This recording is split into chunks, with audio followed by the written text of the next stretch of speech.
taliyaha guud ee ciidamada booliska Soomaaliland oo weheliye taliye ku-xigeenka ciidanka booliska saraakiisha sarsare iyo hogaamada ciidanka booliska ayaa waxa ay faahfaahiyeen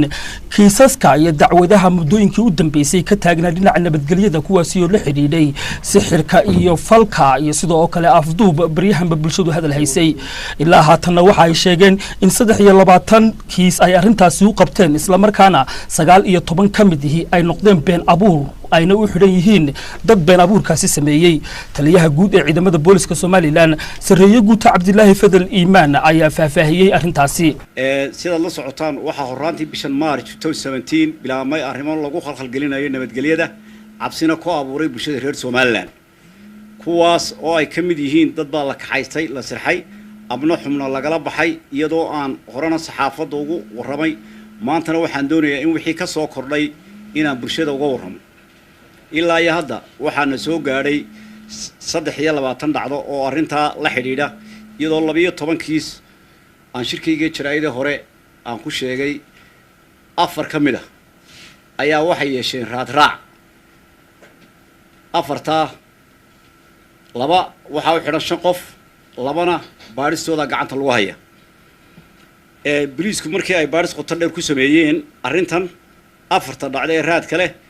mid wuxuu noqday isku day kufsi midna waxa ahayd gabadh marka hore yar oo si qiyaama lagu kaxeeyay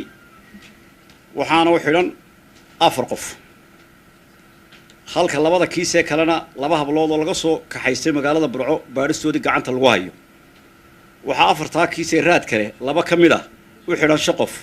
labada kalena baaristoodii ayaa noo socota sidoo kale 19 kiis ee kale dhammaan waxay noqdeen been abuur iyagana waxa ilaa hadda u xidhan 4 qof oo kamid ah dadkii been abuurka sameeyay intii baaristu socotay waxaan ogaanay arrimahan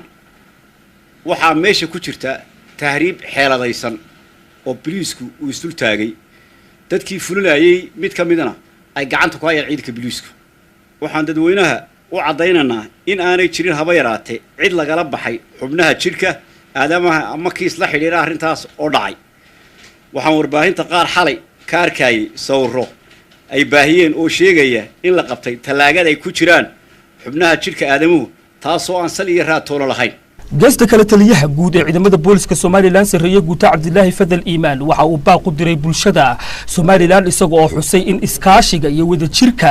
ka dhaxeeya ciidanka booliska iyo bulshadu uu yahay ka ay ku sugeen nabadda iyo amnigooda isla markaana waxa uu bulshada ugu baaqay in ciidanka boolisku markasta heegan u yahay sugidda amniga waxaan shacabka reer Soomaaliland u sheegaynaa inay kalsooni buuxda ku qabaan dawladooda iyo ciidankooda booliska iyo hay'adaha amniga ammaanka ee gacan saarka la leh waana u ballan qaadanaa inaynu nabadgelyada mas'uul ka nahay dhacdo way dhacdaa oo way dhici doontaa laakiin waxa taala maxaa laga qabtay sida wax loogu qabtay taliye ku-xigeenka ciidanka booliska Soomaaliland sareeye guuto Cabdiraxmaan Liibaan Fooxle ayaa sidoo oo kale kulan warbaahineedka ay u qabteen saxaafadda waxa uu xusay fulinta amaawirta la xiriidha dhinaca nabadgelyada gaar ahaan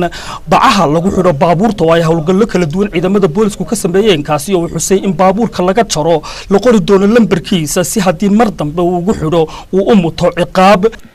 muddooyinka laga joogo 4 cisho iyadoo la fuliyay amarka taliyaha ciidanka booliska waxay ciidamada booliska ee taraafika iyo ciidanka booliska kale ku jiraan hawlgallo lagaga hadlayo lagu goynayo bacda madow oo nabadgelyada khatar badan ku haysa oo aan garanayn dadka gaadiidkaas aan si loo sugan nabadgelyada ciidanka booliska 4 cisho wuxuu hawlgal adag ugu jiray inuu bacda ka jaro gaadiidka waana soconayaa marka hore qofka lagu qabto waa ganaax mar labaadka sharciga ayaa la marnay hadii gaari kasta oo bacda laga jaro